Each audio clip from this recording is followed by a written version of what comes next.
এই বাংলাদেশে এখনো আমরা দেখতে পাচ্ছি একদল টুপিওয়ালারা ফতোয়া দিচ্ছে অমুক ইসলামী দলের সাথে জোট করা যাবে না, জোট করলে নাকি ওদের ঈমান থাকবে না।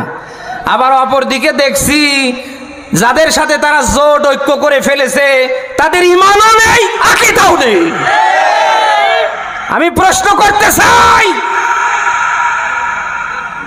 যাদের সাথে জোট করলে আপনাদের ঈমান থাকে না, বুঝলাম ভালো কথা, তাহলে নিজেরাই জোট করেন, তাও করলেন না।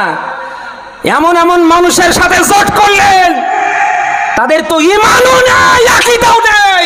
আমি জানতে চাই এখন কি ঈমান আছে?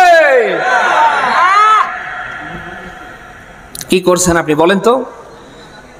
সামান্য ক্ষণিকের কিছু সময়ের জন্য আপনি আব্দুল্লাহ ইবনে উবাইয়ের মতো হতে পারলেন? যুগে যুগে এই মুনাফিকরাই সর্বাত্মক প্রচেষ্টা চালিয়ে ইসলামকে দমিয়ে রাখার চেষ্টা করেছে, পারেনি। ওরা যত চেষ্টা চালিয়েছে তত ময়দান ওপেন আল্লাহ করে দিয়েছে।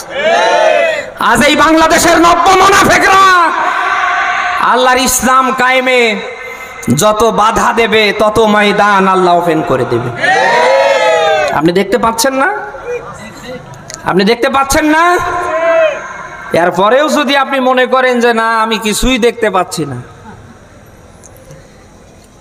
আজ এই বাংলাদেশে হুজুর আমরা যারা, আরে ভাই আমরাই তো ঠিক নেই, বলেন না কেন? আমি হুজুর বলছি ইসলামে রাজনীতি আছে ফরজ, আল্লাহর বিধান দিয়ে সমাজ চালাতে হবে, রাষ্ট্র চালাতে হবে ফরজ, অথচ আমি হুজুর মানি না, বাতিলের সাথে আতাত করে বসে আছি। দুনিয়ার সব জালিমদের দিকে তাকান, তাদের কথার টন সবার এক, সব জালিমরা একই সুরে গাথা, এক ভাষায় সব জালিমরা কথা বলছে, কিন্তু বিভক্তি শুধু আলেমদের ভিতরে। বলেন না কেন?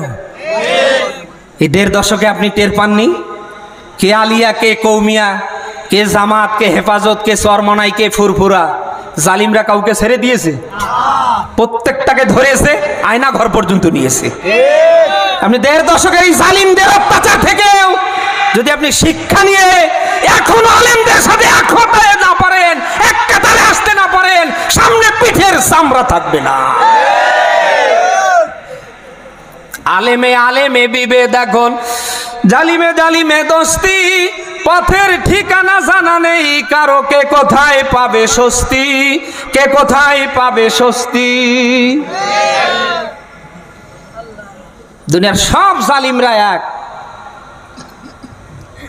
শুধু বিভক্তি, ডিভাইডেড আলেমদের ভেতরে। বল না কেন? কওমির আলেমরা জামাতে ইসলামীর আলেমদের দেখতে পারে না, চরমনার আলেমদের দেখতে পারে না, অমুক টুপিওয়ালা ছোট টুপিওয়ালার দেখতে পারে না, ছোট টুপিওয়ালা এই বড় টুপিওয়ালার দেখতে পারে না। বল না কেন? এইগুলি নিয়ে ডিভাইডেড আর কতদিন করবেন? আগস্ট বছর বছর আমাদের মাঝে আসে ঠিক, কিন্তু এই রকম আগস্ট বাংলার পরিবেশ পরিস্থিতিকে পরিবর্তন করার জন্য বছর বছর আসে না। এটা আসতে সময় লাগে কমপক্ষে 17 বছর। বলেন না কেন? এমন একটা পরিবেশ, এমন একটা ময়দান আমরা পেয়েছি। এখন এই ময়দানে যদি আমরা ঐক্যবদ্ধ হয়ে কাজ করতে না পারি, এর চেয়ে দুঃখজনক কাজ আর কি হতে পারে? আমারে বলেন, বলেন। এই জন্য আমরা হুজুররা ঠিক নেই, আমাদের ঠিক হওয়ার দরকার আছে না নেই?